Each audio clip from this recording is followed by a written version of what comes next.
Question 7 easy है but important है। Adjusted purchase में आपको ऑलरेडी करा चुका हूँ, ठीक है ना, तो ध्यान से देखना उसको यूज कैसे करेंगे। हमें एडजस्टेड परचेजेस गिवन है, सेल्स हैं, क्लोजिंग स्टॉक है, freight carriage, freight and carriage inwards है, वेजेस है, फ्रेट कैरेज आउटवर्ड्स है। तो आउटवर्ड्स का तो ट्रेड, हमें क्वेश्चन की रिक्वायरमेंट है प्रिपेयर ट्रेडिंग अकाउंट, तो आउटवर्ड्स का तो कोई लेना देना है नहीं ट्रेडिंग अकाउंट में। काम की बात, एडजस्टेड परचेजेस क्या है, ये आपके वर्किंग नोट मैंडेटरी है, ऑप्शन नहीं है। वर्किंग नोट मैंडेटरी है, ऑप्शन नहीं है। एडजस्टेड परचेजेस का फॉर्मूला क्या है,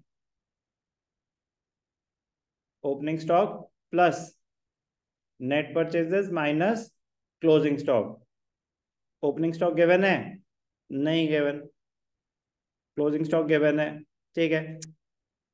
इसको भी करने के दो तरीके हैं। एक डायरेक्ट मेथड, डायरेक्ट मेथड क्या कहता है, to adjusted purchases.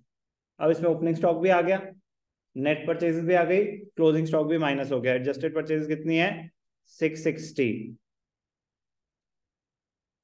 Sales, adjusted purchases दिखा दिया, जो जो दिखाए हैं उस पर टिक मारेंगे। सेल्स हैं, सेल्स रिटर्न कितनी है, 744। Sales, closing stock 50। अगर एडजस्टेड परचेजेस ट्रेडिंग अकाउंट में दिखा दिया तो क्लोजिंग स्टॉक नहीं आएगा। If adjusted purchases has been shown in the trading account, closing stock will not be shown in the trading account। Logic मैं आपको ऑलरेडी बता चुका हूँ क्योंकि closing stock has already been adjusted. Sales आ गई, क्लोजिंग स्टॉक आएगा नहीं। फ्रेट एंड कैरेज 3600,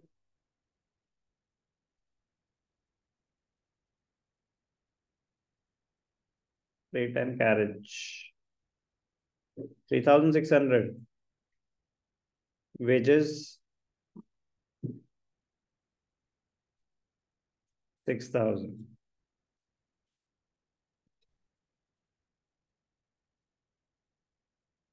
तो क्रेडिट्स कितने हैं, 744 to gross profit transfer to PNL account.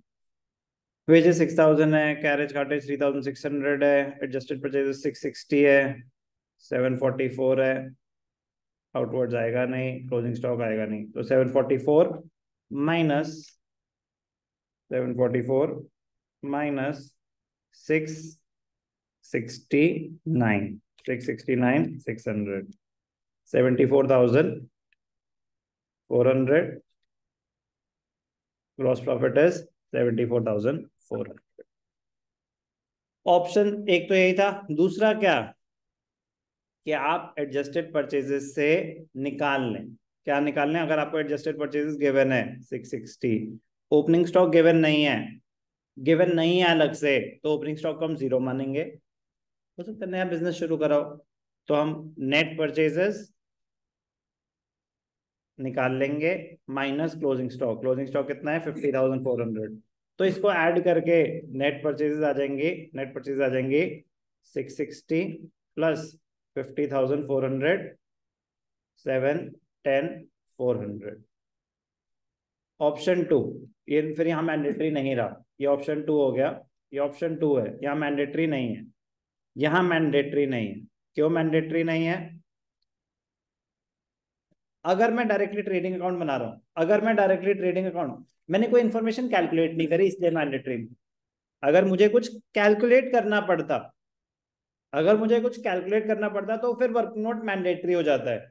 मैं कह रहा हूं मैंने बिना कुछ कैलकुलेट करे डायरेक्टली वैल्यूज पुट कर दी, क्योंकि उससे मेरा आंसर निकल रहा है। एडजस्टेड परचेजेस गिवन है ना, ट्रेडिंग अकाउंट को डेबिट कर दिया, तो वो ओपनिंग स्टॉक को भी कवर कर गया, परचेज को भी कवर गया, माइनस क्लोजिंग स्टॉक भी कर गया, एडजस्ट भी कर गया। बट मैं कह रहा हूं इसकी ऑल्टरनेट प्रेजेंटेशन क्या होती है, कि आप एडजस्टेड परचेजेस से जो आपको इन्फॉर्मेशन गिवन नहीं है वो निकाल लो, फिर आप दिखाओ ओपनिंग स्टॉक भी अलग दिखाओ, परचेजेस भी अलग दिखाओ, क्लोजिंग स्टॉक, फिर पूरा ट्रेडिंग अकाउंट दोबारा बनेगा।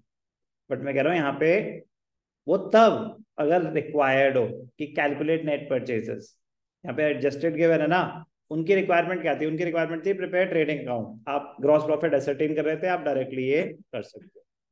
ठीक है, समझ आया क्या हुआ?